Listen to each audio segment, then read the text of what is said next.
collectif confédéral recherche CGT a décidé d'organiser un cycle de 3 webinaires sur les déchets nucléaires.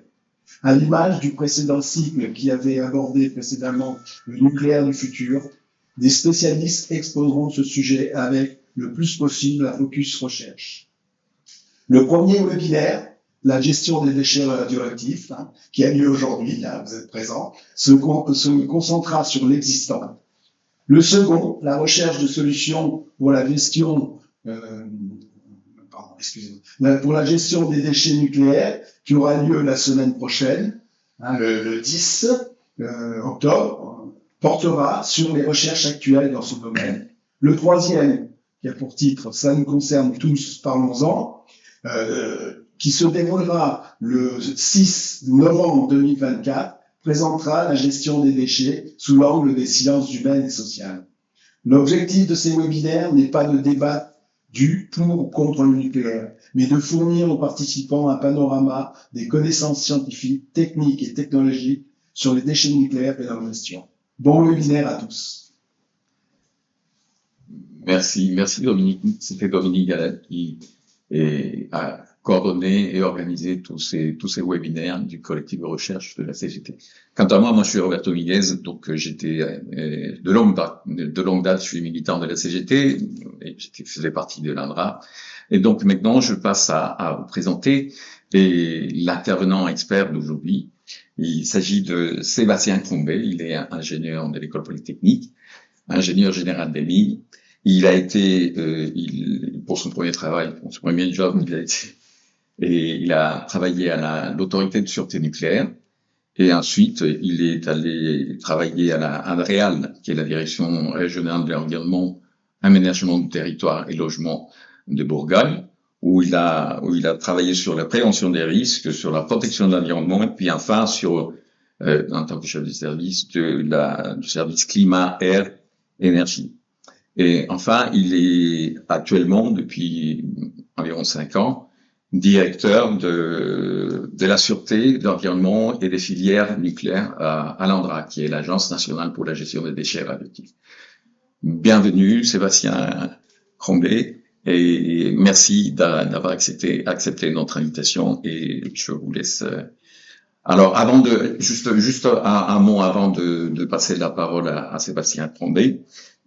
Pour les questions, on vous conseille d'utiliser le chat, en fait, le volet chat de Zoom. Et s'il y a des questions qu'on pourra regrouper, on les posera à ce moment-là, on reformulera nous de notre côté, mais l'idée c'est qu'on vous passe la parole pour que vous puissiez formuler votre question. Merci. À toi, Sébastien. Merci pour l'invitation, pour permettre effectivement de discuter du sujet des déchets radioactifs. Comme c'est très bien dit en introduction, l'activité nucléaire, elle génère des déchets, et cette thématique, elle est souvent présentée comme un point noir ou particulièrement problématique pour lequel on n'aurait pas de solution. Et voilà, donc moi, ce que je vais essayer de vous montrer, c'est justement ce que fait l'ANDRA, les solutions qui existent déjà ou que nous sommes en train de développer pour gérer ces déchets radioactifs, et puis permettre qu'ils ne génèrent pas de danger, que ce soit pour l'homme et pour l'environnement. Voilà, alors peut-être pour commencer sur le cadre général qui existe en France sur la gestion des déchets radioactifs, il y a quand même quelque chose qui est particulièrement encadré, donc encadré par différentes lois qui cadrent les recherches à mener sur la gestion des déchets radioactifs et les modalités de déploiement des centres de stockage, et notamment ce qui concerne le projet CIGEO, qui est le projet de centre de stockage géologique des déchets les plus radioactifs. Encadré aussi par un plan national qui regroupe tous les acteurs de la filière, toutes les parties prenantes, qui fixe tous les 5 ans les priorités d'action en matière de développement de projets, en matière de travaux prospectifs, pour définir la politique de la France en matière de gestion des déchets radioactifs. Et puis, je mets aussi l'ANDRA dans ce cadre institutionnel, puisque nous avons en France une agence publique indépendante des producteurs de déchets qui est chargée exclusivement de la gestion des déchets radioactifs, et que je représente aujourd'hui.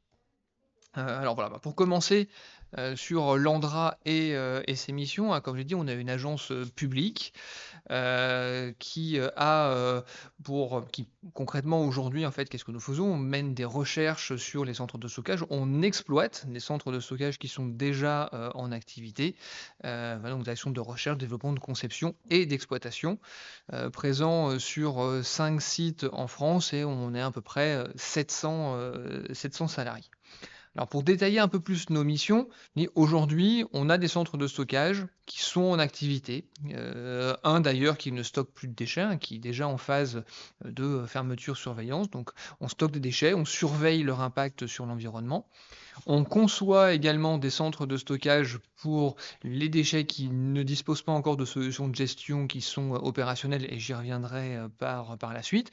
Donc voilà pour une mission d'industriel exploitant de centres de stockage, mais en tant qu'agence publique, on a aussi des missions plus d'intérêt général en matière d'information du public sur les déchets radioactifs, au travers de la réalisation de la publication d'un inventaire national des matières et des déchets radioactifs, des missions d'assainissement d'anciens sites pollués par la radioactivité, des missions d'information, et puis comme on fait partie des pays qui disposent des solutions de gestion des déchets les plus avancées, une mission aussi de partage de notre expérience et de nos savoirs à l'international, puisque tous les pays nucléarisés doivent gérer leurs déchets. Et là aussi, on y reviendra par la suite pour montrer l'état d'avancement dans les différents pays, puisque c'est quand même des questions que tous les pays nucléarisés aujourd'hui se posent. Alors les déchets radioactifs, qu'est-ce que c'est? Peut-être pour commencer, introduire deux notions qu'on utilise souvent. D'une part, la notion de déchets radioactifs et d'autre part des matières radioactives. Donc ces éléments, en fait, ils ont des définitions réglementaires qui sont précises, hein. Un déchet, c'est une substance pour laquelle on ne fait plus rien, hein. Aucune utilisation ultérieure n'est prévue aujourd'hui. Donc ça, c'est un déchet. Donc on n'a pas grand-chose d'autre à faire avec que le stocker. Une matière radioactive, au contraire, c'est une substance qui est radioactive, mais pour laquelle une utilisation ultérieure est soit prévue déjà, soit envisagée. Et c'est pour ça qu'en France, les combustibles usés ou l'uranium appauvri sont des matières et ne sont pas des déchets, puisque on peut les recycler, on peut les réutiliser pour d'autres usages. Voilà, donc ça c'est une notion importante dans la suite. Alors les déchets radioactifs, d'où viennent-ils en France? Alors on pense souvent à la production de déchets par les réacteurs nucléaires, mais la production de déchets radioactifs, ça concerne à peu près 1 millier de ce qu'on appelle des producteurs, hein. Ça peut être une université qui met des actions de recherche, ça peut être des hôpitaux, hein, qui réalisent des opérations utilisant le nucléaire médical. Donc c'est 1 millier de producteurs, mais le gros du volume, hein, plus de 60%, reste issu de la production électronucléaire, donc des réacteurs nucléaires. Un peu plus d'un quart des déchets sont issus du domaine de la recherche. Vient ensuite le domaine de la défense, environ 8,5% des déchets, et puis ensuite d'autres activités, l'industrie non électronucléaire. Je ne sais pas si vous le savez, mais par exemple, quand on utilise beaucoup maintenant dans les technologies de terres rares, l'extraction de ces terres rares, les procédés d'extraction génèrent des déchets radioactifs, hein, faiblement radioactifs, mais des déchets radioactifs, et puis le médical dont on a parlé. Alors ces déchets, ils sont répartis en différentes catégories, où on prend en compte deux choses: leur niveau de radioactivité, qui va de très faible jusqu'à des déchets de haute activité, et puis leur durée de vie. Et en fait, en fonction de cette classification qui intègre ces deux volets, ça nous permet de définir les solutions de gestion qui sont adaptées. Donc les déchets de très faible activité sont orientés vers un centre de stockage en surface qui est en exploitation dans le département de l'Aube. Pour les déchets de faible et moyenne activité, ceux qui sont à vie courte sont orientés vers un autre centre de stockage qui est lui aussi situé dans l'Aube aujourd'hui. Et pour ces déchets de faible et moyenne activité, les déchets de faible activité à vie longue font l'objet d'un projet de stockage dédié, et les déchets de moyenne activité à vie longue, avec les déchets de haute activité, eux, sont destinés au projet de centre de stockage CIGEO. Voilà, donc cette classification, en fait, elle nous sert à l'ANDRA à définir quelle est la filière de gestion qui est la plus adaptée suivant la nature des déchets. Alors on en a combien aujourd'hui des déchets radioactifs? Là, je vous présente des chiffres qui sont issus justement de l'inventaire national, puisque c'est la mission de tenir à jour une comptabilité précise des volumes de déchets et de matières qui sont présents sur le territoire français. Donc à fin 2022, un peu plus de 4000 m3 de déchets de haute activité qui étaient produits, un peu moins de 40 000 m3 de déchets de moyenne activité à vie longue, une centaine de milliers de mètres cubes de déchets de faible activité à vie longue. Et puis pour les déchets qui représentent le plus gros du volume, c'est à peu près 1 million de mètres cubes de déchets de faible et moyenne activité à vie courte, qui sont donc présents aujourd'hui dans 2 centres de stockage, le centre de stockage de la Manche qui n'est plus en exploitation et le centre de stockage de l'Aube où ils sont stockés actuellement, et puis les déchets de très faible activité, environ 600 000 mètres cubes. Voilà, donc au total, environ 1 800 000 mètres cubes de déchets.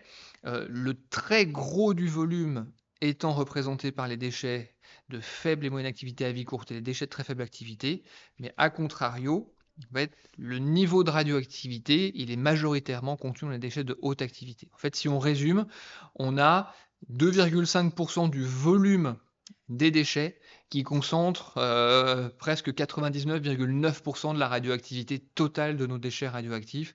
Et à l'inverse, le très gros du volume de déchets, plus de 90%, représente vraiment une infime fraction de la radioactivité, d'où la nécessité d'avoir des solutions de gestion qui sont différentes et qui sont adaptées aux caractéristiques de chacun des déchets.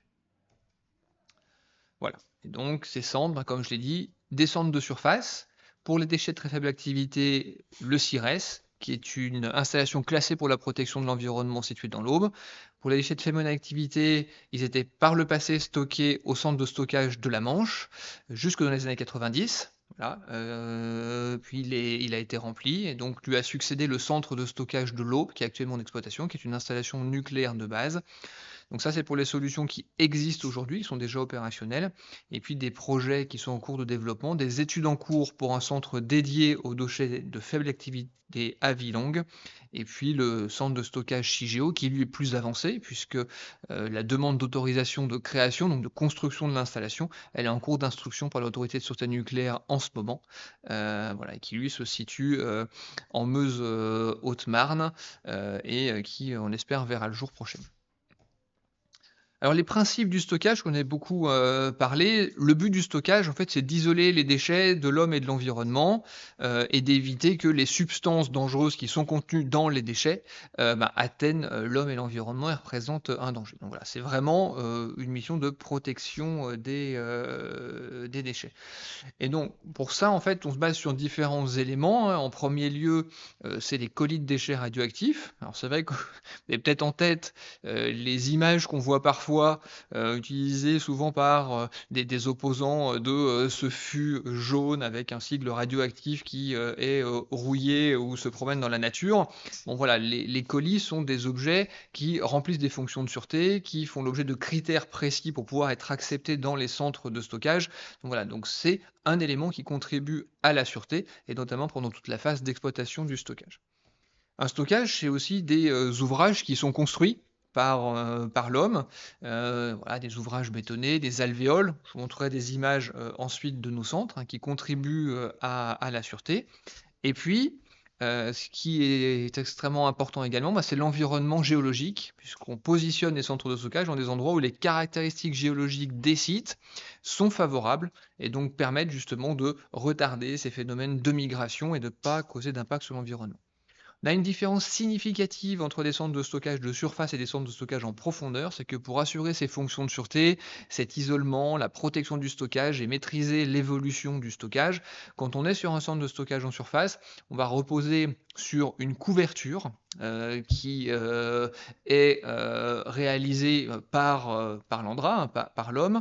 Donc c'est fait que c'est une solution qui est adaptée sur des durées de vie plus courtes, donc pour des déchets de très faible activité ou pour des déchets à vie courte.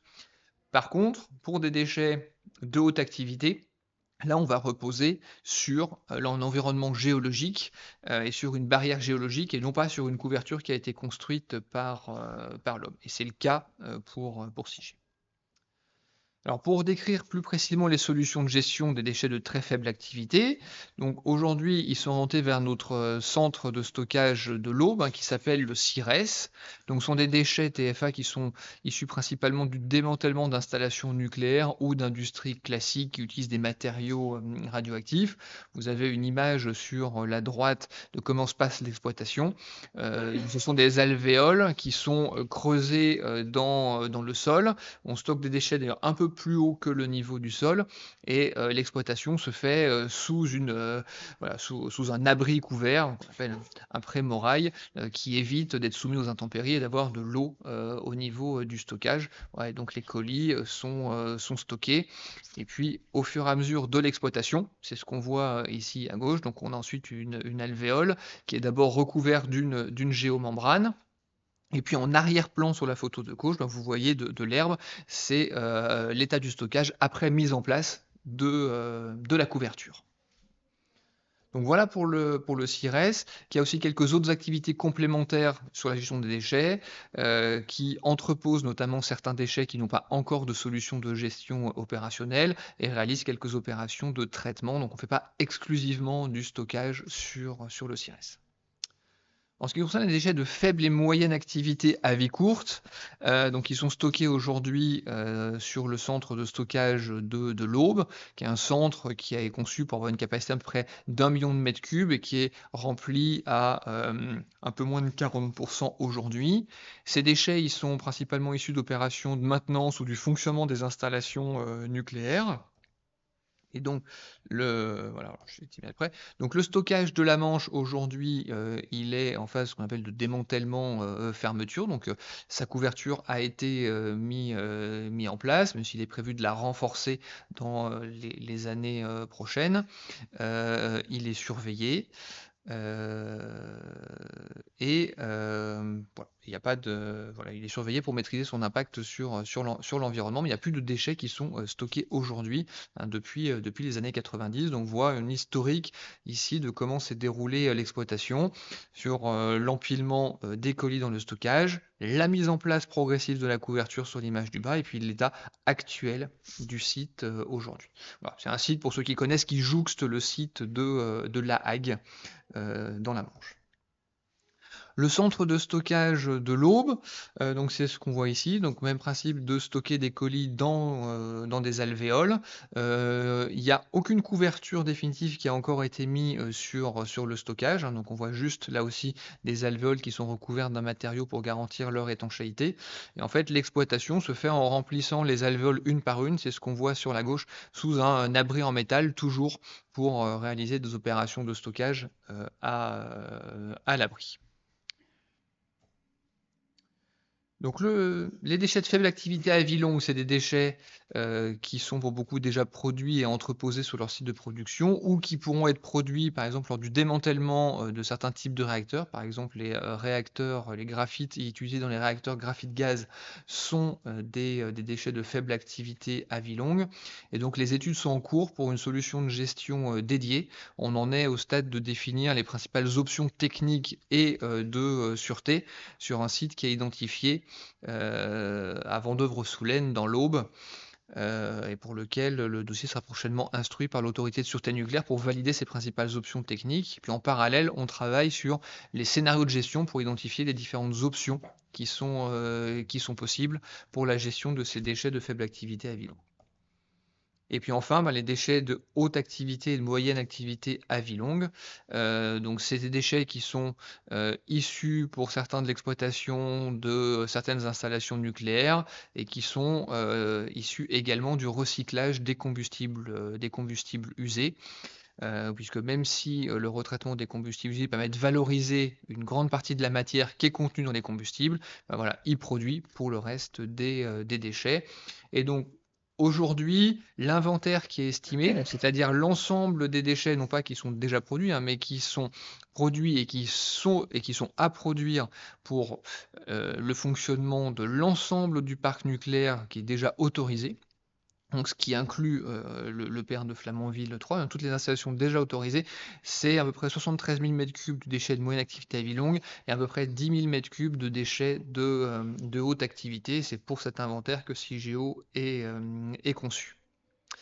Voilà. Donc en attendant, ces déchets qui sont déjà produits, puisqu'à peu près la moitié de ces déchets sont déjà produits, ils sont entreposés sur des sites des producteurs, sur des sites du CEA, sur le site d'Orano La Hague, dans l'installation ICEDA qui a récemment été construite par EDF, ou sur le site de Valduc.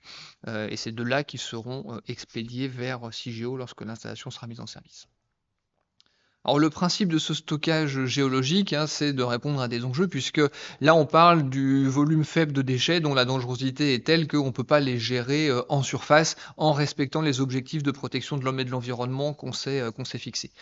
Donc l'objectif, c'est d'isoler ces déchets, c'est les deux principes. On les isole en les mettant en profondeur, donc ils sont isolés de l'homme, de l'environnement, de tous les phénomènes qui peuvent survenir en surface, et on confine les substances radioactives et on les met dans une couche géologique, une couche d'argile dont on connaît les propriétés qui permettent de limiter au maximum leur migration. Voilà, donc c'est une barrière naturelle qui prend le relais des ouvrages humains. C'est une barrière géologique dont on connaît le comportement, dont on sait qu'elle est stable depuis plusieurs millions d'années. Elle est apte à garantir la protection sur les échelles de temps dont on a besoin. Voilà. Donc le projet de centre de stockage, hein, il se présente sous cette forme. 2 installations en surface, une pour préparer la réception des colis, les mettre dans les emballages définitifs de stockage, voilà, les conteneurs de stockage, les préparer, les descendre dans l'installation souterraine par ce qu'on appelle une descendrie, qui est en fait une rampe inclinée où ils descendent avec un funiculaire. Et puis une zone qui est plutôt une zone de support ou support aux travaux avec les installations de ventilation. Donc ça voilà pour les installations de surface. Et puis en souterrain, 2 quartiers de stockage différents, un dédié aux déchets de moyenne activité et un dédié aux déchets de haute activité qui se déploient progressivement pour avoir le temps de prendre en compte le retour d'expérience du stockage. Et puis une spécificité qui est que même si on conçoit une installation pour un inventaire qui est lié aux installations existantes, une vérification dès la conception, et même si on ne demande pas l'autorisation de stocker ces déchets, qu'on saurait modifier l'installation, l'adapter si l'inventaire des déchets à stocker devait évoluer à l'avenir. Voilà, donc ça c'est une exigence de conception qui est fixée par la loi pour permettre d'avoir une installation qui permet de gérer les déchets qui correspondent aux orientations de politique énergétique actuelles, mais qui saurait s'adapter et qui permettra aux générations futures, si elles le souhaitent, de faire des choix différents en matière de gestion de déchets. Voilà. Et donc pour ça, on a un projet qui se développe progressivement. Pour l'illustrer, on commence par ce qu'on appelle une phase industrielle pilote qui va couvrir la construction, puis les 5-10 premières années d'exploitation. À l'issue, il nous faut une loi qui statuera sur la poursuite ou non du stockage, et une exploitation du quartier pour le stockage des déchets de moyenne activité à vie longue entre 2040-2050 et la fin du siècle, et puis un quartier de haute activité qui se déploie lui ultérieurement entre 2080-2090 et le milieu du siècle prochain. Donc, ce qui permet, comme je le disais, d'intégrer des progrès technologiques, des évolutions de connaissances, le retour d'expérience qu'on aura progressivement sur la mise en place de cette installation. Une autre exigence, c'est que le projet soit réversible pendant au moins 100 ans. Donc la réversibilité, c'est quoi? C'est ce que je disais, c'est la définition, c'est la capacité pour les générations futures de faire des choix différents. Et donc ça inclut différentes composantes. Comme je disais, le développement progressif, hein, on ne stocke pas tous les déchets, on ne déploie pas tout en un seul coup, on se déploie progressivement. La flexibilité, c'est-à-dire la capacité de stocker des colis dont le conditionnement peut varier légèrement. L'adaptabilité, c'est la capacité de s'adapter à des inventaires qui varieraient plus significativement. Et puis, ça inclut la récupérabilité des colis, c'est être capable, si besoin, de retirer les colis du stockage. Voilà. Une autre particularité du projet CIGEO, hein, c'est les échelles de temps qui sont en jeu, puisqu'on doit apporter une démonstration de sûreté sur une période d'1 million d'années. Et sur ces périodes de temps, on n'a pas le choix, on a une démonstration de sûreté qui est complètement passive, c'est-à-dire qui ne nécessite pas d'intervention humaine, elle repose sur les propriétés géologiques de la roche dans laquelle on va s'installer. Voilà, donc les prochaines étapes du projet CIGEO, pour se ramener peut-être un peu plus proche de nous par rapport à ces chances du million d'années, hein, on a déposé notre dossier de demande d'autorisation de création en janvier 2023. Il fait l'objet d'une instruction technique par l'ASN et l'IRSN en ce moment même. Le process global d'autorisation, d'après le retour d'expérience, il est prévu pour durer à peu près 5 ans, ce qui nous amène à une décision sur le décret quelque part vers fin 2027, début 2028.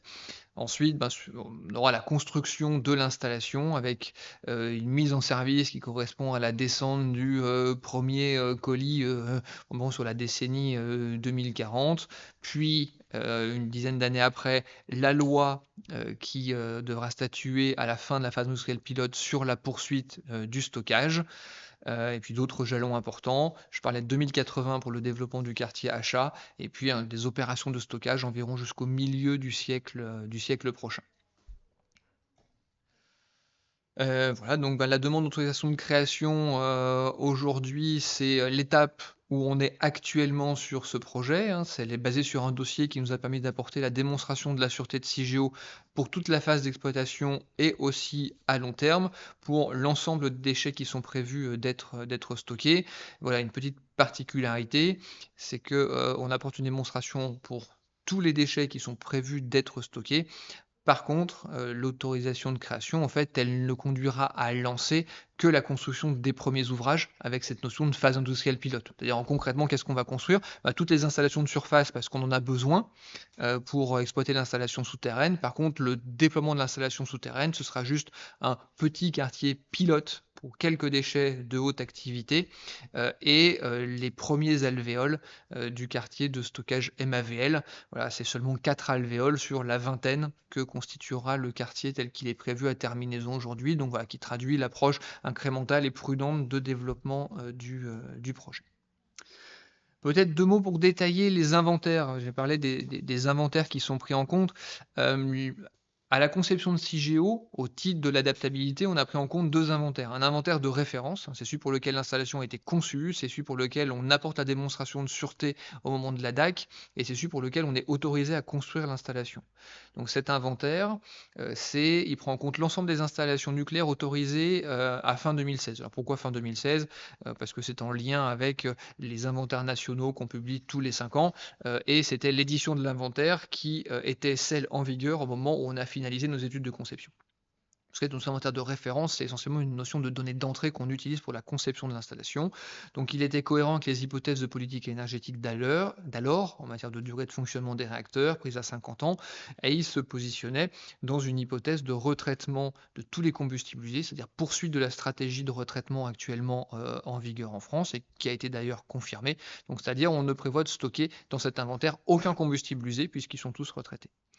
Et puis en parallèle, on étudie un inventaire de réserve de façon moins approfondie, pas pour demander l'autorisation de stocker, mais juste pour vérifier qu'au moment de la conception, on a pris ce qu'on appelle des mesures conservatoires qui permettent de laisser l'option de stocker ce type de déchets ouverte et donc aux générations futures de faire des choix différents s'ils le souhaitent. Et donc pour ça, on étudie des scénarios où on arrête le retraitement du combustible usé, donc ce qui conduit à stocker des combustibles usés, et on étudie aussi le stockage de certains déchets de faible activité à vie longue pour pallier le cas où on ne pourrait pas mettre en place une filière dédiée de gestion de ces déchets. Donc là aussi, approche prudente qui est retenue. Voilà. Et par rapport à cet inventaire, en phase industrielle pilote, ça c'est la loi qui le dit, hein, la mise en service elle est d'abord limitée à cette phase industrielle pilote, l'autorisation qu'on aura. Donc on aura le droit de stocker qu'un nombre limité de colis qui sera encadré au moment de la mise en service. Voilà, donc on a proposé aujourd'hui, côté Andra, une idée du flux et des typologies de colis, donc qui ont été choisis pour être représentatifs d'une certaine variété et des modes de stockage qui sont prévus d'être utilisés, parce que ça c'est quand même l'objectif de la phase industrielle pilote, hein, c'est de tester l'installation en grandeur réelle, de conforter nos éléments de sûreté et de fonctionnement industriel. Donc on essaie d'être représentatif des activités qui seront en place. Donc voilà cet inventaire qui a été choisi, mais c'est vraiment une petite partie de l'inventaire total. Le déroulé de l'instruction de la DAC, j'en ai déjà un petit peu parlé. Donc une phase d'instruction technique, puis une phase de consultation réglementaire qui inclura une enquête publique, auquel on sera invité à participer, puis un projet de décret et la publication du décret, et puis fait intervenir de nombreux acteurs, l'administration, l'autorité de sûreté nucléaire, son expert technique, l'IRSN, différentes instances, la commission nationale d'évaluation, l'autorité environnementale, les collectivités qui seront consultées, et l'OPEX, puisqu'il y a bien un avis du Parlement aussi dans ce processus d'autorisation via l'OPEX, qui est son organe en matière de compétences scientifiques et techniques. Alors peut-être pour rajouter un mot, en lien avec la traduction, parce que j'ai pas parlé de beaucoup de recherche, mais bien évidemment, quand je parle d'intégration, de progrès technologique, de retour d'expérience, ça inclut le développement progressif, l'amélioration des connaissances. Et aujourd'hui, au moment où on déploie, on apporte la démonstration du centre de stockage, on demande l'autorisation de le créer, il faut avoir en tête que c'est le résultat d'une trentaine d'années d'actions de recherche qui sont menées, et notamment au sein d'un laboratoire souterrain qui est situé à Bure, donc à un emplacement qui n'est pas celui du futur centre de stockage, puisqu'il n'y aura pas de déchets radioactifs dans le laboratoire, mais qui est proche, et dans une zone dont les propriétés sont parfaitement représentatives du futur centre de stockage. Donc voilà, donc on a un laboratoire souterrain qui permet des expérimentations depuis l'an 2000. Donc voilà, aujourd'hui on commence à avoir un nombre significatif de résultats et qui est vraiment un instrument de recherche assez unique pour conforter tous les éléments qu'on a sur la faisabilité de CIGEO et le support à la démonstration de sûreté. Quelques mots sur l'inventaire national des déchets. Donc, j'ai présenté les déchets tels qu'ils existaient. L'inventaire national, c'est aussi la réalisation d'inventaires prospectifs sur les déchets qui seront à produire suivant différents scénarios. Donc, en fait, tous les 5 ans, en lien avec les producteurs de déchets, on a une vision prospective des quantités de matière et de déchets qui est produit. Et donc, ça a pour but, en fait, d'éclairer les décisions de politique énergétique du point de vue de la gestion des déchets.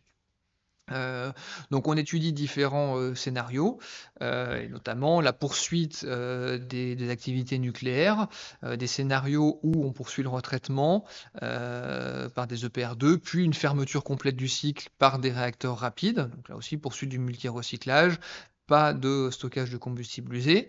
Des scénarios où on fait ce qu'on appelle du monorecyclage, c'est-à-dire on poursuit une activité nucléaire, par contre on recycle les combustibles usés qu'une seule fois, puisqu'on ne ferme pas le cycle par un déploiement de réacteurs rapides. Et puis des scénarios où on arrête le retraitement, soit en arrêtant le nucléaire, soit en poursuivant le nucléaire, mais en arrêtant simplement le retraitement. Voilà, ce qui permet d'avoir une idée de l'impact en matière de gestion des déchets et d'estimer les quantités de déchets pour chacun de ces scénarios. Voilà. Donc ce que ça montre, c'est que finalement, on a une synthèse des différents scénarios sur ce tableau. Les lignes du bas qui correspondent aux déchets de faible et moyenne activité ou de très faible activité, en fait, leur volume varie assez peu en fonction des scénarios. Par contre, les déchets de haute activité, eux, ils sont très impactés par ces choix de politique énergétique en matière de retraitement. Et donc en fait, si on raisonne uniquement sur ce qu'on appelle aujourd'hui nos déchets de haute activité, les déchets vitrifiés, plus on retraite, ils sont issus du retraitement. Donc plus on retraite, plus il y en a. Donc dans les scénarios où on va arrêter le retraitement, on a plutôt moins de déchets de haute activité. Voilà, un peu moins de 7000 m3 contre presque 12 000 m3 dans des cas de poursuite du retraitement. Par contre, si on intègre l'ensemble des objets qui seraient à stocker, en considérant que si on arrête le retraitement, les combustibles usés deviennent des déchets et sont à stocker, et bien à ce compte-là, on voit que les scénarios où on continue le retraitement conduisent peu ou prou à avoir à peu près moitié moins d'objets à stocker que quand on arrête le retraitement des déchets, puisque en intégrant les combustibles usés, un scénario d'arrêt du retraitement, c'est à peu près 20 000 m3 au lieu de 12 000 d'objets à stocker. Alors vous remarquez, là, le 12 000 n'est pas tout à fait le 10 000 m3 que je donnais pour CIGEO, c'est parce que les hypothèses en termes de durée d'exploitation des réacteurs ne sont pas tout à fait les mêmes. Par contre, au titre de l'adaptabilité, on avait déjà étudié une exploitation à 60 ans des réacteurs, donc il n'y a pas de souci dans CIGEO par rapport à cette augmentation de la durée d'exploitation des réacteurs entre l'hypothèse prise en compte à la conception et l'édition actuelle de l'inventaire national. Voilà. Ce qu'on a aussi étudié dans ces noms de l'inventaire, c'est essayer de quantifier l'impact sur le volume de déchets de l'allongement de fonctionnement des réacteurs, puisque on a étudié par rapport à une politique énergétique qui prévoyait encore la fermeture de 12 réacteurs, ce qui n'était plus dans l'air du temps. Donc on essaie de quantifier cet impact. Et donc en fait, la petite barre en orange que vous voyez ou que vous devinez au sommet des graphes, ça correspond aux déchets produits par 12 réacteurs pendant 10 ans d'exploitation. Voilà, c'est pour illustrer un peu cette différence entre la PPE telle qu'elle a été formellement prise en compte dans notre exercice et les orientations qui ont plutôt été prises par le gouvernement. Donc on est sur des augmentations qui sont extrêmement faibles, de l'ordre du % pour la plupart des déchets, un tout petit peu plus pour les déchets de haute activité. Et puis on a étudié également quel était le volume de déchets qui serait produit par le fonctionnement et le démantèlement de 6 réacteurs de type EPR2. Donc là aussi, avec une augmentation pour les déchets TFA, faible et moyenne activité ou MAVL de l'ordre de 5%, et de 10 à 15% de déchets de haute activité en plus. Et on l'a étudié suivant la même logique que l'inventaire national, suivant différents scénarios. C'est-à-dire on a regardé quels sont les déchets produits par des EPR2, suivant qu'on continue le retraitement ou qu'on décide de l'arrêter pour avoir vraiment une vision la plus globale possible des impacts. Voilà. L'objet en fait de l'étude et du cadre qui a été menée, c'est que lors de la décision de principe de construire 6 EPR2, il a été demandé, on demande de produire un rapport sur le sujet qui intégrait un volet déchets, dans lequel l'ANDRA a pu conclure qu'il n'y avait pas de point rédhibitoire pour stocker, si la décision était prise, ces déchets dans CIGEO. Un des points majeurs étant qu'en fait on parle de déchets dont les caractéristiques sont extrêmement proches de ceux qui ont déjà été étudiés en termes de caractéristiques.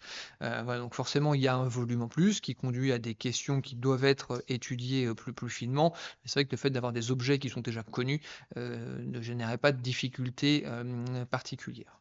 Et puis sur les centres déjà en exploitation, en fait c'est des capacités qui devront être renouvelées. Et en fait le volume de déchets produits par 6 EPR ne changeait pas radicalement ni les besoins ni la temporalité de déploiement des installations qui devront succéder aux centres de stockage qui sont actuellement en exploitation. Voilà. Autre point en termes de politique énergétique, on parle beaucoup aujourd'hui, qui sont le développement des SMR et des AMR. Donc aujourd'hui, il y a beaucoup de projets qui sont moins mature que ce qu'on connaît sur les réacteurs en exploitation, forcément. Donc on a moins de données sur les caractéristiques des déchets. Par contre, on travaille avec les porteurs de projets pour que la question de la gestion des déchets soit vraiment identifiée et traitée dès les phases de conception de ces réacteurs. Donc on a une démarche proactive de l'ANDRA pour que ce sujet-là soit traité et qu'on puisse l'intégrer en temps voulu par rapport au calendrier de déploiement de ces installations. Voilà. Et puis dernier point pour finir, un petit point de situation à l'international. Comme je disais au début, tous les pays qui ont des activités nucléaires et pas forcément de production électronucléaire, on parlait d'autres usages, par exemple médicales, sont confrontés à des questions de gestion de déchets. Les solutions, elles sont définies en fonction du pays, quelle est la taille de l'inventaire, quelle est la variété des déchets, quels sont les types de déchets qu'ils ont à stocker, mais aussi le contexte géologique. Voilà, il y a différentes roches qui sont possibles. Il s'avère que dans le contexte français, c'est l'argile qui était le plus adapté.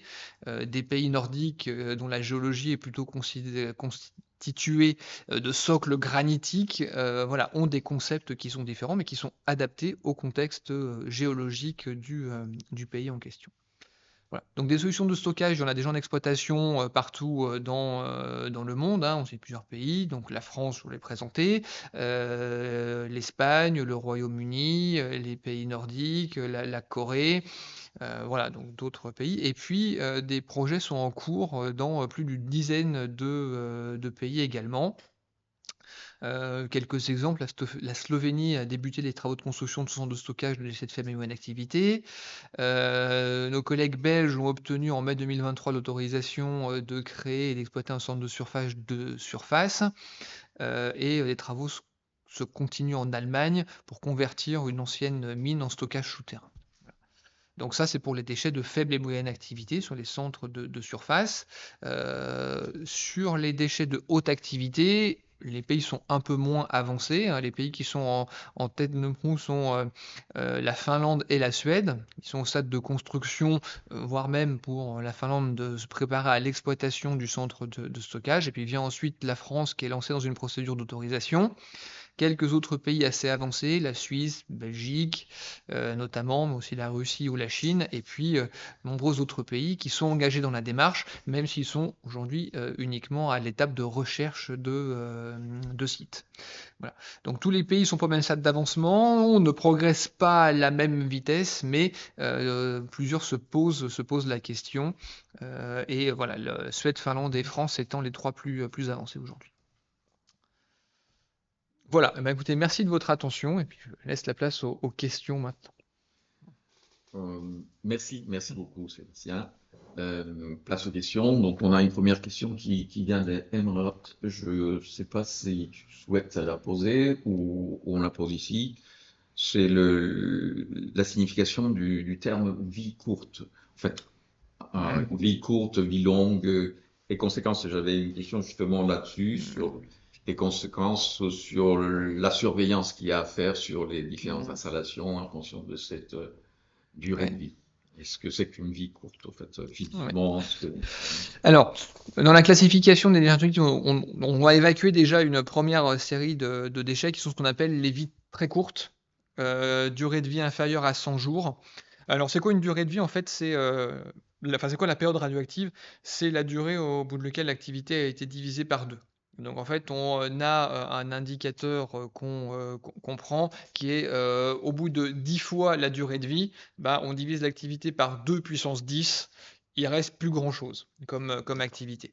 Donc quand on est sur une vie très courte, qu'on définit comme période radioactive inférieure à 100 jours, et c'est notamment le cas pour pas mal de produits qui sont utilisés dans le milieu médical, on peut les gérer par décroissance radioactive. Il n'y a pas besoin de les stocker, on les met dans une cuve et on attend, voilà, 10 fois 100 jours au maximum, ça fait 3 ans, il n'y a plus de radioactivité et ils peuvent être gérés dans des filières classiques, pour le faire de façon très, très simplifiée.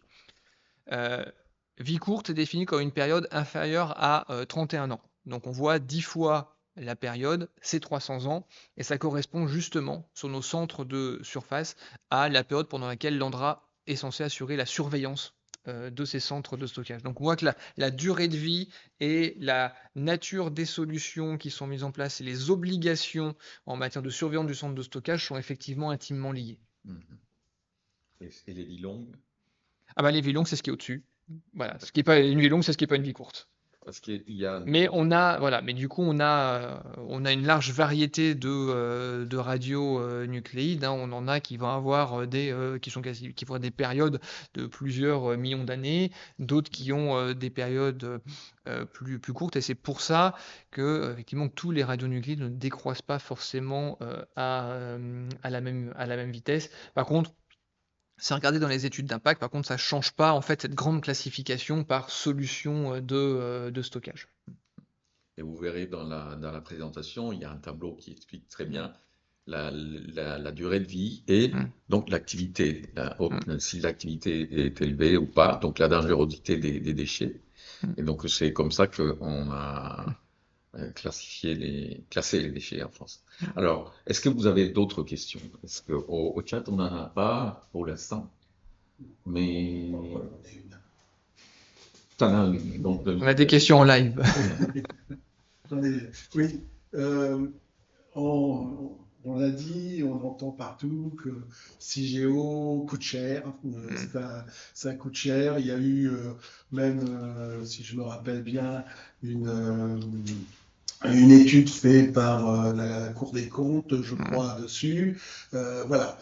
Est-ce que vraiment, par rapport au coût du kilowattheure, on voudrait avoir, je dirais, je crois bien que la Cour des comptes avait dit qu'il y avait quelques euros par kilowattheure, même si CIGEO ont multiplié par 2 son coût, quelque chose comme ça. Donc voilà, c'est à peu près l'ordre de grandeur. Je voudrais savoir si c'est un bon ordre de grandeur. Est-ce que c'est... Voilà. Oui, non, c'est effectivement le bon ordre de grandeur. Donc la dernière estimation qui a été faite sur les coûts de CIGEO, on était sur un coût objectif estimé à 25 milliards d'euros, qui sont réévalués périodiquement. Voilà, ça c'est une exigence réglementaire. Et la prochaine fois qu'ils seront réévalués et publiés, c'est avant l'enquête publique sur l'autorisation de création.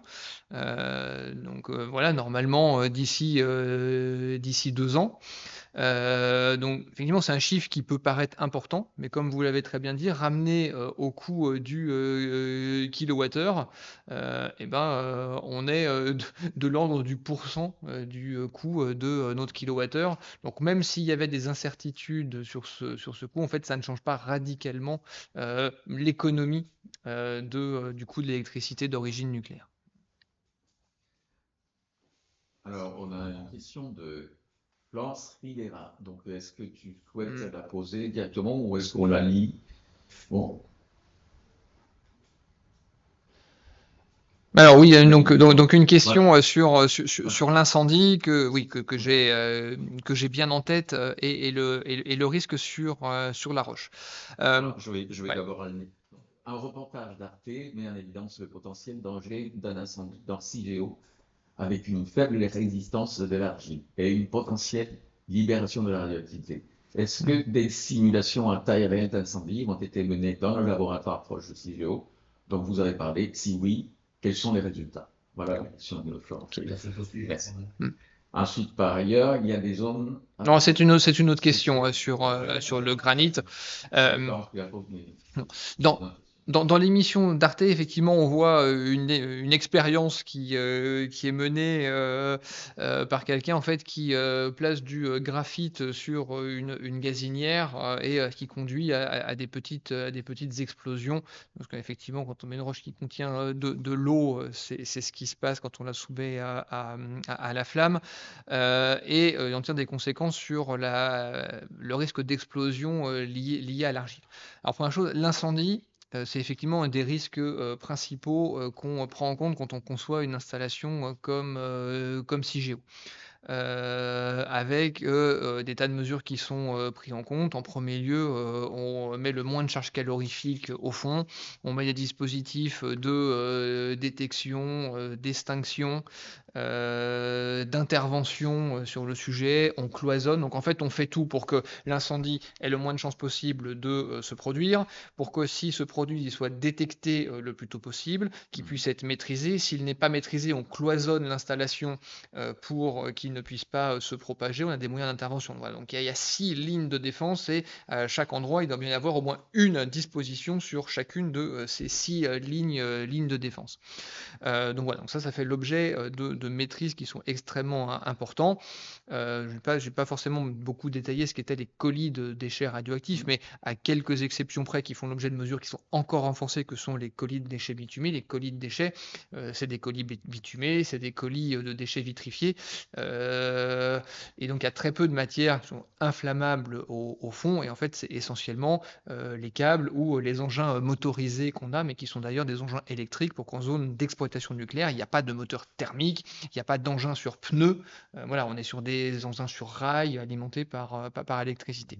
Donc le risque d'incendie il est tout fait pour être ramené au niveau le plus faible possible, et effectivement en ce qui concerne l'impact d'un incendie, s'il survenait sur l'argile à long terme, c'est important de rappeler quelques ordres de grandeur.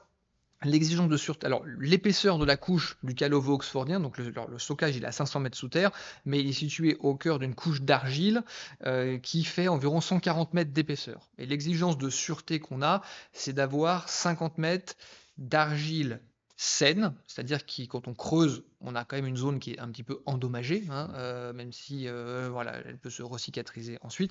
50 mètres d'argile saine de part et d'autre du stockage, en haut et en bas.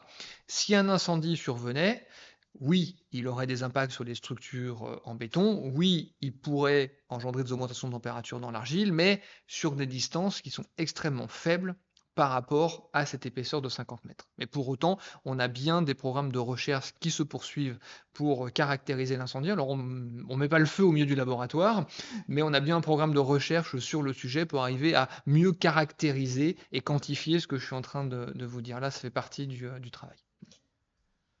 Il y a 2 autres questions. Donc, je poursuis avec la question suivante de Florence Rivera. Par ailleurs, il y a des zones avec du granit de carrière en France. Pourquoi ne pas avoir choisi ces zones? Vous avez dit que les zones argileuses étaient préférables en France. Pouvez-vous, s'il vous plaît, préciser pourquoi, alors qu'il semble que pour le risque d'incendie, cela ne soit pas le cas? Alors, Enfin, du point de vue du risque incendie, enfin, c'était pas le sujet principal. Première chose, il est difficile de comparer, comme je dis, des pays développent des solutions en milieu granitique. L'histoire géologique des granites du bouclier scandinave et des granites que nous avons en France sont pas du tout les mêmes. Ceux qu'on a en France sont des zones qui sont plus fracturées. Voilà. Et c'est ça qui est important sur un stockage, c'est les mécanismes de circulation d'eau, la perméabilité globale de la roche, et donc en fait qui dépendent de la fracturation. Si on reprend l'histoire du projet, effectivement, on avait regardé au départ différents types de roches. Un laboratoire souterrain a été autorisé à Bure en 98, construction, expérimentation en 2000, ce qui a permis à l'ANDRA en 2005 d'en mettre un dossier que nous on appelle le dossier Argile, qui présentait les premiers résultats du laboratoire. Il a été soumis à l'autorité de sûreté nucléaire qui a dit bah écoutez, vu ce que vous avez au laboratoire souterrain de Bure aujourd'hui montre que on a une roche qui a les bonnes propriétés, donc on continue avec ce site-là et c'est pas la peine de continuer à rechercher autre chose. Donc en fait, on a continué à faire de la veille sur ce que faisaient les autres pays sur du granit. Par contre, à partir du moment où on avait un site qui avait les bonnes propriétés validées par l'autorité de sûreté nucléaire, c'est sur cette option-là qu'on a poursuivi les travaux et les recherches. Donc on a une question de Jean-Claude Garric. Les futurs RNR, donc réacteurs à neutrons rapides, pourront-ils éliminer tous les déchets, haute activité, y compris ceux déjà vitrifiés? Quelles conséquences sur CIGE? Alors, ça dépend de quel RNR on parle. On a effectivement des RNR qui permettent de fermer le cycle du combustible. Donc là, voilà, de réutiliser nos stocks d'uranium et de plutonium. Donc ça, en fait, ils permettent de gérer, enfin, que ce qui est matière aujourd'hui reste une matière et ne devienne pas un déchet. On a certaines technologies dont il est indiqué qu'elles pourraient éventuellement aller jusqu'à transmuter certains éléments, voilà, certains actinides qui posent des questions et notamment de dégagement de chaleur. Voilà. Alors, est-ce que c'est possible pour les déchets qui sont déjà vitrifiés? Je ne vais pas me prononcer sur ce sujet qui fait débat, mais ce serait à minima beaucoup plus complexe. Ça, c'est certain que sur des déchets qui sont à produire. Par contre, en fait, personne ne dit qu'il développe une solution qui permet d'éliminer tous les déchets. C'est pour ça que plutôt que des solutions alternatives, on parle de solutions complémentaires. C'est vrai que certaines technologies, elles permettraient de se débarrasser de certains radionucléides qui présentent des propriétés de dégagement de chaleur importants. Puisque voilà, lors de leur dégradation radioactive, ils génèrent de la chaleur, et ceux-là, c'est ceux qui sont dimensionnants pour CIGEO, qui nous conduisent à avoir une emprise importante, parce que pour gérer des critères de température, on doit éloigner un peu plus les alvéoles de stockage entre elles, et donc avoir une emprise de stockage qui est un peu plus grande. Donc c'est vrai que c'est des technologies qui, sans éliminer les déchets, pourraient quand même contribuer à faciliter leur gestion si elles étaient mises en œuvre. Mais par contre, aujourd'hui, voilà, personne ne revendique une technologie qui permettrait de ne générer plus aucun déchet radioactif. Donc ça sera un des sujets, des parties du deuxième webinaire, oui. la recherche qui est menée sur ces sujets-là. Alors, est-ce que vous avez d'autres questions? Et sinon, j'en ai une concernant les projets, ces différents projets et les territoires où ils sont implantés. Comment ça s'est passé pour l'ANDRA pour développer ces projets dans les différents territoires?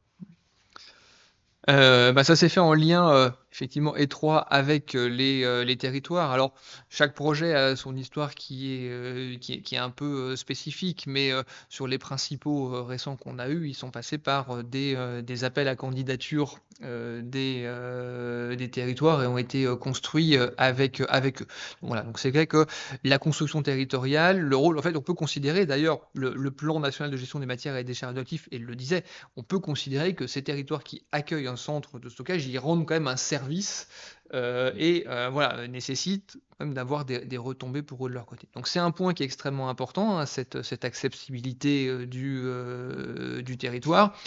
Ce qu'on peut quand même constater, c'est que la question des déchets elle suscite naturellement des interrogations. Mais sur les territoires qui accueillent déjà des centres de l'Andra aujourd'hui, lorsqu'on a recherché un site pour créer un centre de stockage à faible activité, on a un territoire sur lequel on était déjà implanté qui a candidaté. Ce qui montre que voilà, les endroits où il y a des centres de stockage, les relations se passent plutôt bien et l'expérience et la maîtrise des impacts montrent que voilà, les gens sont prêts à accueillir d'autres centres. Mais c'est vrai que de façon générale, on constate aussi que des territoires ont forcément, de par leur histoire, de par les installations qui existent, une connaissance et une relation aux activités nucléaires qui peut être différente, hein. Forcément, un territoire qui a déjà une activité nucléaire, qui connaît ce sujet-là, aura peut-être moins de questions qu'un territoire pour lequel c'est une activité totalement nouvelle, sans historique, même si, encore une fois, l'exemple sur Cigéo ou sur nos centres de stockage en Grand Est montre qu'on arrive à implanter des stockages sur terres qui n'avaient pas d'activité nucléaire jusqu'ici. Une question. Je n'ai pas bien compris la question de la croissance des déchets, la décroissance. Donc, un scénario constant de production de déchets, quelle est la croissance annuelle des déchets haute activité? Ah, pardon. Ouais. De l'augmentation des volumes de déchets, si je comprends bien, à scénario constant. Donc, pouvez-vous nous donner un ordre de grandeur? Oui, alors en fait, si vous voulez l'ordre de grandeur, vous voyez, des réacteurs sur 60 années de fonctionnement, ça produit 12 000 mètres cubes de déchets, donc on est à peu près sur 200 mètres cubes de déchets par an, de déchets de haute activité, et sur un peu moins d'un millier de mètres cubes de déchets de moyenne activité. Donc voilà, donc ça c'est la croissance annuelle à scénario constant. D'accord. Alors, en attendant d'autres questions, j'ai une autre question. On a parlé des déchets des faibles activités, vie courte. Donc, et on a parlé des hautes activités, vie longue. Et quid des faibles activités, vie longue. Donc, vous le verrez dans le tableau qu'il y a dans la présentation. Donc, c'est un type de déchet bien précis. Et vie courte. Vie courte. Moyenne, basse et moyenne activité, et haute activité, vie longue. Vie courte. Non, pardon, vie longue. Faible activité, vie longue. Activité. Oui, alors comme je l'ai dit, sur ces déchets, on est en train de développer des options de sûreté pour un stockage dédié. Alors pourquoi un stockage dédié?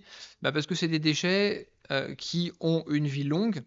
Et donc, ils ne sont pas forcément compatibles avec un stockage en surface, ou du moins, si on peut en mettre en surface, ils ne sont pas compatibles avec le stockage au même endroit d'un grand nombre de ces déchets à vie longue.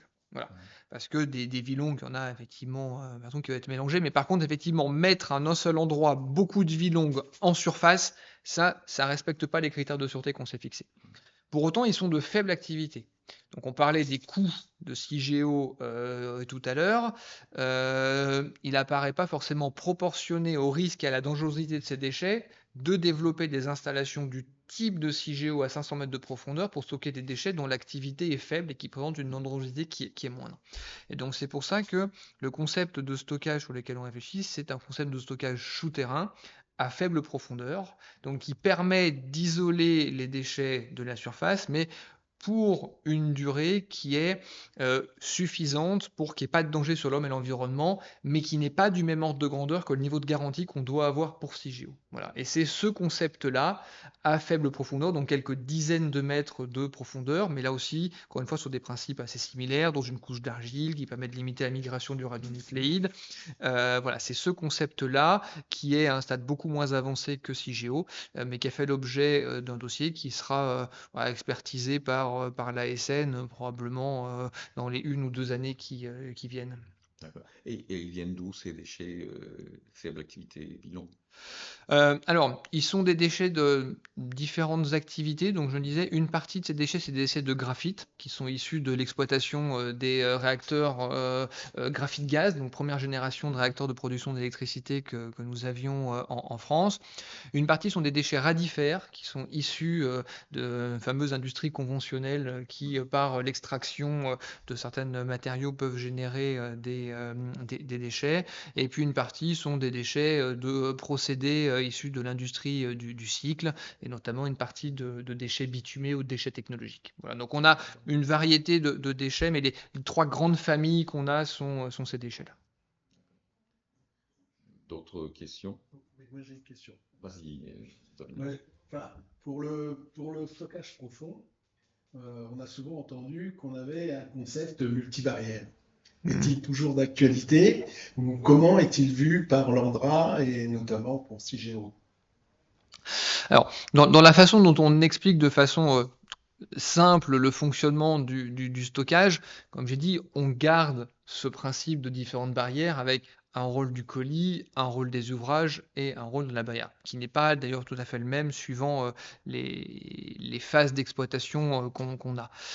Par contre, ce qui est important, plutôt que ce concept multibarrière, c'est le caractère complètement passif du stockage après intervention, et puis c'est le fait que sur les échelles de temps dont on parle, pour avoir le niveau de confiance qui est requis, là on va reposer essentiellement sur la barrière géologique. Et en fait, le rôle du colis ou des ouvrages, il reste important dans la démonstration de sûreté, notamment pour la phase d'exploitation, et il reste aussi important parce que la conception des ouvrages, elle doit absolument viser à préserver les capacités de la roche dans laquelle on est. Voilà, ça c'est vraiment un élément essentiel.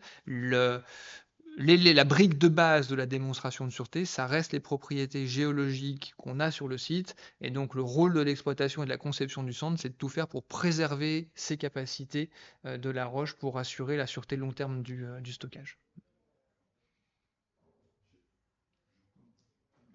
D'autres questions dans le chat? J'ai une question aussi, donc en attendant. Alors, il y a une question sur les transports. Mais il y a une réglementation sur les transports de déchets. Alors, pas tant une question de périmètre. Oui, allez-y. Quid de la sûreté lors du transport des déchets? Y a-t-il un périmètre de rayonnement des déchets?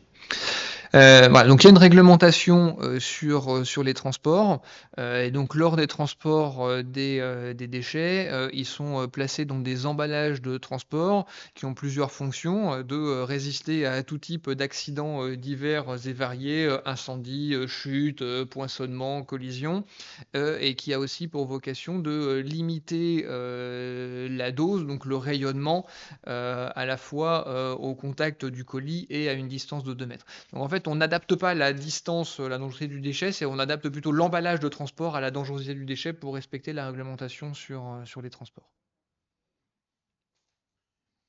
Alors, la question que j'avais, c'est, on a parlé par exemple des pays qui sont très avancés, comme la Suède et la Finlande, qui donc vont construire ou sont en train de construire des stockages dans le granit. Est-ce qu'il y a d'autres pays qui s'intéressent à l'argile et qui travaillent sur l'argile? Est-ce que la France a des accords ou on travaille avec ces pays pour avoir des connaissances communes? Alors, comme je disais, une des missions de l'ANDRA, c'est d'avoir des échanges et de partager à l'international.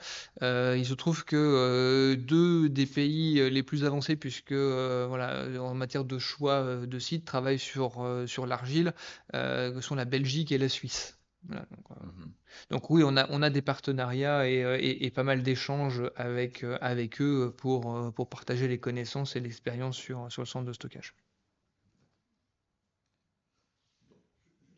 Moi, j'ai une question. Vous avez parlé à un moment d'ITER, donc de la fusion. Hein. Bon, on dit que ça crée beaucoup moins de déchets que la fission. Hein. Donc, à quoi peut-on s'attendre justement au niveau des déchets dans la fusion? Euh, alors les déchets issus du réacteur d'ITER en fait sont traités au travers des actions qu'on a sur la gestion des déchets triciers. En fait, la particularité des déchets d'ITER, c'est qu'ils vont contenir du tritium qui a ça de particulier que c'est un radionucléide qui est très mobile. Donc voilà, c'est que oui, voilà, mais qui a une durée de vie qui est plutôt courte. Donc, une partie des déchets, en fait, peuvent être gérés, par exemple, par un entreposage, le temps de décroissance. Mais pour une partie des déchets dont l'activité est plus importante, une solution de type CIGEO restera nécessaire pour une partie des déchets. Alors, en ce moment, on sait que voilà, ITER est en train de revoir son plan de développement, la nature des déchets qui sont produits. Donc, ouais, il faudra regarder quel impact ça a sur le volume de déchets.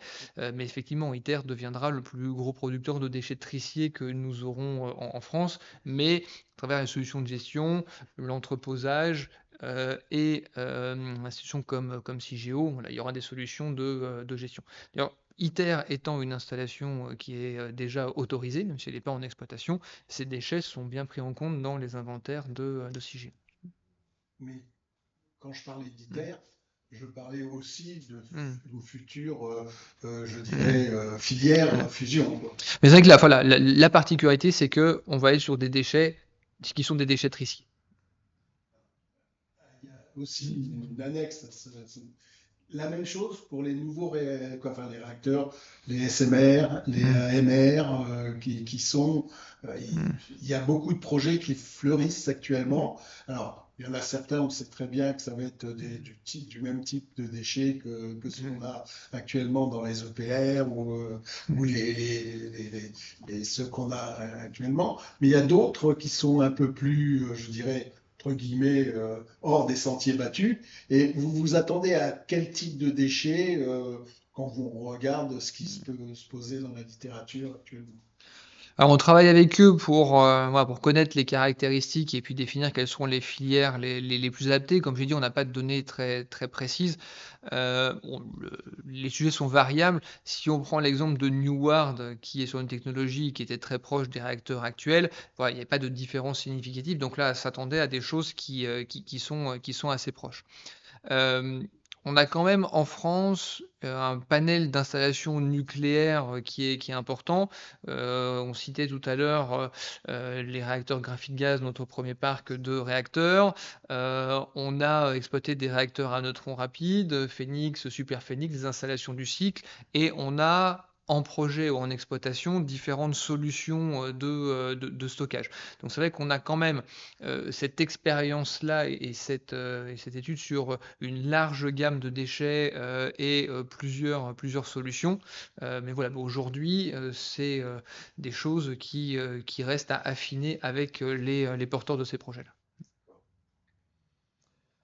Voilà, et une question qui vient d'arriver. Y a-t-il d'autres alternatives pour les déchets haute activité à CIGEO si le projet se voyait, pour une raison ou une autre, avorté?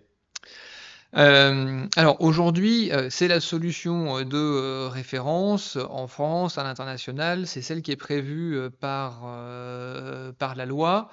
En termes de solutions, donc on continue à avoir une action quand même de veille à regarder quelles sont les alternatives sur le sujet.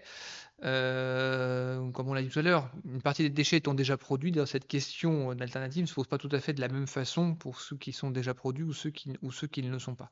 Pour donner il n'y a pas de solution technique mature aujourd'hui. Pour donner une idée des solutions qui ont été étudiées, par exemple, donc, sans parler de la transmutation, mais qui n'est pas mature et encore une fois, on peut débattre est-ce que c'est une solution alternative ou complémentaire, est-ce qu'elle tuerait complètement le besoin de stockage, c'est pas certain. Et d'autres solutions qui étaient étudiées, donc la première, c'est ce qu'on appelle les stockages en forage géologique très profond. Donc c'est aller voilà, plus loin plus que la profondeur de CIGEO. Donc c'est aujourd'hui des solutions qui sont industriellement pas matures parce que le diamètre des forages qu'on sait réaliser à ces profondeurs ne permettent pas d'y stocker des déchets, et surtout parce que c'est des solutions qui ne sont pas réversibles, ce qui reste une exigence réglementaire qu'on a en France. On a aussi comparé CIGEO à des options que serait l'entreposage de longue durée. Donc ça, c'est une autre option. Si on ne fait pas CIGEO, on entrepose des déchets en surface, et puis tous les X années, 50, 60, peut-être 100 ans, si ça tient plus, un peu plus sur un entreposage très long, on reconstruit l'entreposage, et puis les générations futures, tous les X années, reconstruisent le stockage. Ce qui a plusieurs inconvénients. Le premier, c'est qu'on voit bien que ça laisse la charge sur les générations futures, ce qui n'est pas le choix qu'on fait aujourd'hui. Et on a même réalisé une évaluation socio-économique sur le sujet, pour regarder sur le plan des coûts, puisqu'on en parlait tout à l'heure, ce que ça représente.